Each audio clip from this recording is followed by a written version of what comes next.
This is Including You, the new series from Lead at Any Level. Including You features stories from chief diversity officers and other executives who are creating inclusive cultures in their organizations. Our goal is to show what's working in companies just like yours, to give you the tools you need to keep pushing for progress in your own workplace. We want to create belonging and opportunity for everyone, including you. And now here's your host, Amy C. Waninger.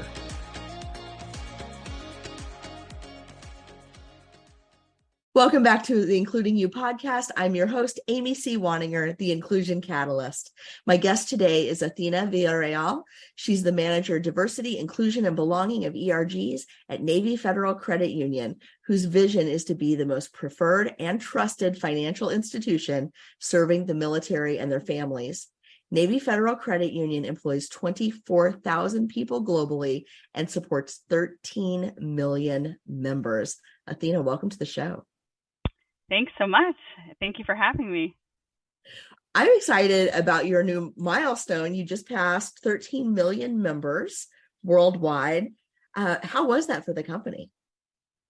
We're very excited about that too. Our members are our mission, and we all celebrated internally through our intranet, through regional office, moments that matter, celebrations in person. So we're very excited to continue to serve our members with the best that we have. That is phenomenal. Now, your target market for members is very specialized. And I think I know the answer to this question because I've been doing this a while, but I want to hear from you. Why is inclusion so important to a financial institution that serves military members and their families? Yeah, that's a wonderful question. And it is something that we take very seriously while also making sure that we include the experience of our employees as well as the people who we serve as part of the culture at Navy Federal.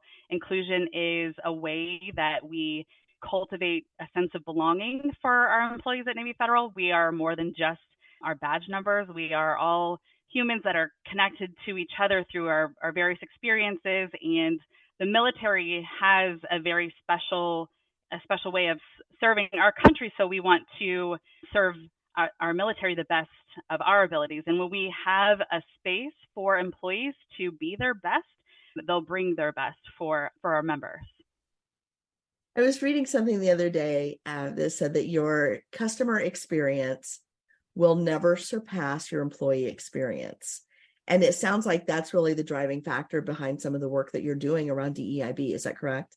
That's right. That's right. Our employee experience is very much a part of the well-being of our employee culture at Navy Federal. And we know that when we travel to different offices, or when we meet someone digitally, that our colleague has our back and we serve each other the same way that we would serve our members. I think that it's a really special culture at Navy Federal too, and the way that we bring our DIMB practices and programs and initiatives really helps to enhance that and deepen that sense of belonging in every day and everything that we do. So let's talk a little bit about what you're doing to advance inclusion at Navy Federal. What are some of the initiatives or programs that you're doing that you feel are really moving the needle for the culture there? Yeah, I'm really excited about this question because this is what I get to wake up every day and do. Our Diversity, Inclusion, Belonging team, so DIMB team, is really focused on serving our employees in ways that we celebrate observances and teach each other about what's happening in the external environment for things like celebrating the month of the military child and employee storytelling, and really hearing from our employees what's important for them. So we share that back with the broader employee population to celebrate with each other. And we have training and development opportunities that have a DIMB focus.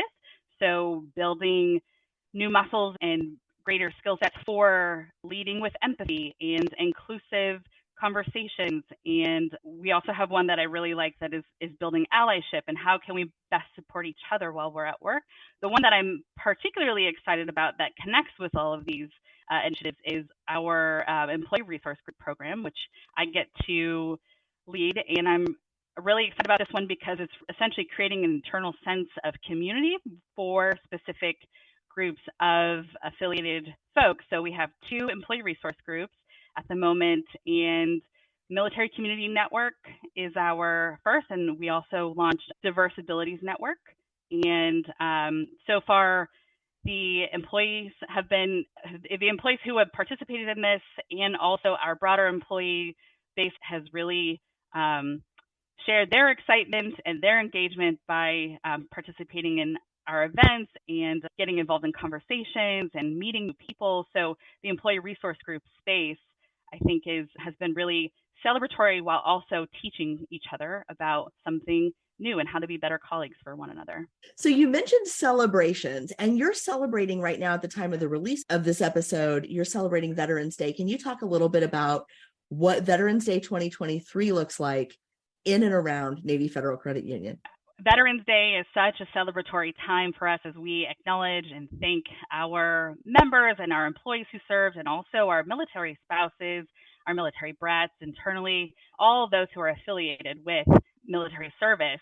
In particular, MILCOM, our Military Community Network ERG, is also celebrating. We're also celebrating our 1-year anniversary, our ERG birthday, if you will. So we have a lot planned for cake and camaraderie, and it's also the same time frame that we launched last year is also Marine Corps birthday. So we get to have a huge celebration to not only acknowledge and recognize the veterans and military families in our organization as well as externally, but we also have a big milestone for our ERG program and the success that we've really had in this space so organically and so quickly, and it's just another way that we get to show appreciation for employees in the employee resource group area.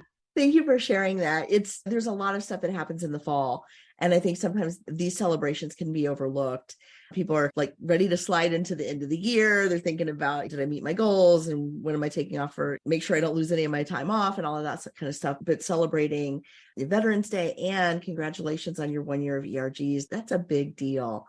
And it's exciting because the community that you're building not only has something external to celebrate that ties them together, but has something internal that really draws them together into more of a tight-knit community. That's right. And we've had celebrations throughout 2023 on each service birthday, where we've heard a little bit more about the employees in the particular branches of service. For example, when we served cake for Army birthday or for Coast Guard birthday, we were able to teach our employees more broadly about military acumen and what our armed forces do for us on a day-to-day. So it ties nicely to our business, as well as building that camaraderie with the folks who experience that as part of their own livelihood. So that continuous celebration and learning more about our members is something that we get excited about all year round. That's phenomenal. What kinds of impact are you seeing internally on employee morale, and what are you measuring around this that you can tell that it's making a difference? And then as a follow-up question to that, are you seeing greater engagement from your members as a result of the work that you're doing? Yeah, that's a great question. So we're able to really get instant feedback and instant conversation with our employee resource group because we have a digital community that folks can share their voices and their feedback and all of the ideas and resources within a space that the ERG team has access to on a regular basis. And we're noticing that even just being able to reach out to colleagues who they normally wouldn't have access to on a day-to-day basis, because we're in a space that reaches all employees no matter where we work, that has been meaningful. We've also been able to hear employee stories more readily shared, in that when somebody comments or posts, then others feel compelled to share their story or to support someone in their experience if they have a son or daughter that is being deployed or something. So we're able to really hone in on that belonging element of the ERG, and seeing how Military Community Network shows up, as I say affectionately, in the wild, when we're not doing curated promotions of the room and there's a plug from a C leader in their particular forum, or there's an employee who raises their hand and say, oh, yes, I'm part of that ERG and we're having this event, you should come. Instances like that, in addition to the traditional measurements of engagement, event attendance, and clicks on a particular content piece, those together really help to get a bigger picture of the employee feedback in real time. I think it's interesting. You're the first person, I believe, on the show to bring up like online engagement, internal online engagement as a metric, but that makes sense to me. That would be something that would be meaningful and measurable, and that you could see improvement in over time as you're getting more people involved. So it's a really interesting metric that I hope others are considering as well, because it should be pretty simple to mine that data from your internal systems, but it really does show beyond sometimes membership in ERGs. And I use that in quotes and air quotes. Membership can be finicky because what determines who's a member of an ERG? Is it constant, people constantly showing up? Is it that they opted into an email thread or whatever? But seeing those engagement numbers has to be very, I would think, very gratifying from the perspective of someone who is continuing in the work beyond the launch and seeing the growth over time. It is something that is also fun to see the friendly competition during a service birthday. If someone has a joke about Army or someone has a joke about Marine Corps, that culture from the military is actually really captured within the digital space. And it's another way to enhance that sense of connection and belonging with a colleague from the San Diego office to our Vienna office. So I absolutely love the digital aspect as a way to stay connected. And it's important. We talk a lot about remote work now, post-COVID, but teams have been remote for a very long time. Companies have been remote and scattered, and you're talking about 24,000 employees globally. These people don't see each other in the hallway every day, but they're building relationships even across continents. That's right. Yeah. And a way that we're able to really elevate that remote and segmented employee population is by having events that really emphasize the moments that matter, having what we call a hybrid meeting, having a way that folks who are in a branch location who are not able to make it to a regional office in person can still participate in a digital breakout session while there's a breakout session happening in the room. So they're still getting that connection, though it may be in a different way. But yes, I think having that, knowing a colleague in a different office helps provide that extra, having the tentacles spread further and having a deeper sense of community in any physical community that they're in as well. Yeah, it's one thing to feel connected to the organization, but it's another thing to feel connected to something bigger than yourself or bigger than what. And I would imagine that kind of connection really ties people not just to the mission of the members and serving the member community, but also the impact that the members are having on the world. And it's like the larger community beyond the community and the meaning behind that mission that I think would particularly resonate with folks when they're able to connect in these ways.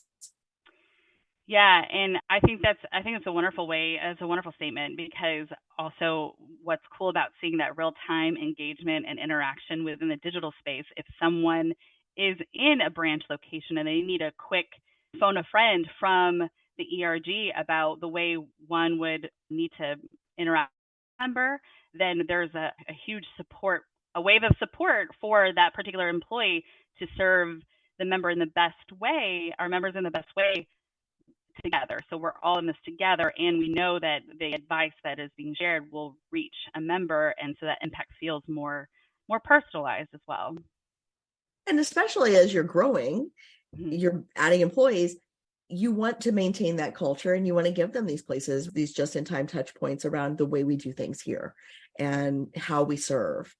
And so it seems to me like you're doing a lot of things right in terms of culture building. I'm curious, Athena, what's next in DEIB at Navy Federal? We're excited about the continued growth and conversation within these ERGs. We are also building our diverse abilities network to mimic a lot of the same sort of behaviors and connection points and education that our military community network is feeling. we are really honing in on the sustainability of the program and making sure that we're listening to employees to meet them where they are, that we can continue to do learn, grow, and tweak things that may not be working or enhance things that are working and then try new things along the way. So that's one aspect. The other that I think is super exciting is that we're working on a couple of exciting events for our employees that touch on topics like allyship and empowerment for employees so that they can also learn how DIMB is relevant for their day-to-day. If they're part of the ERGs, that's great. And if they're not, that's also great. But these events will be for all employees to continue to learn about why internal communities is really important for overall employee experience and employee well-being. Athena, I want to thank you so much for joining me today, for sharing about all of the exciting things that you're celebrating, events and internal milestones that you're celebrating at Navy Federal Credit Union. Thank you so much. Thank you very much. I really loved this conversation and chatting with you, and I'm really excited about our work at Navy Federal and working to serve our members and each other every day. So thank you very much for this opportunity. If you've enjoyed this episode, follow Lead at Any Level on LinkedIn and YouTube. Then join us for Including You video simulcast every Thursday at noon Eastern. Including You can also be enjoyed each week as part of the Living Corporate audio podcast series, available on all major podcast platforms. Learn more at living-corporate.com. Including You is brought to you in part by Lead at Any Level, a boutique training and consulting firm improving employee engagement and retention for companies that promote from within. Lead at Any Level. Leaders can be anywhere and should be everywhere. Learn more at leadatanylevel.com. Lead at Any Level and its logo are registered trademarks of Lead at Any Level LLC. The views and opinions of guests on our show do not necessarily reflect the positions of Lead at Any Level, Living Corporate, or the sponsors of Including You. That's it for this week's edition of Including You. If you enjoyed this episode, be sure to like and subscribe wherever you get your podcasts. And don't forget to leave us a comment or a review to let us know what you thought. Be sure to join me next week when my guest will be Malika Serrano from Guild.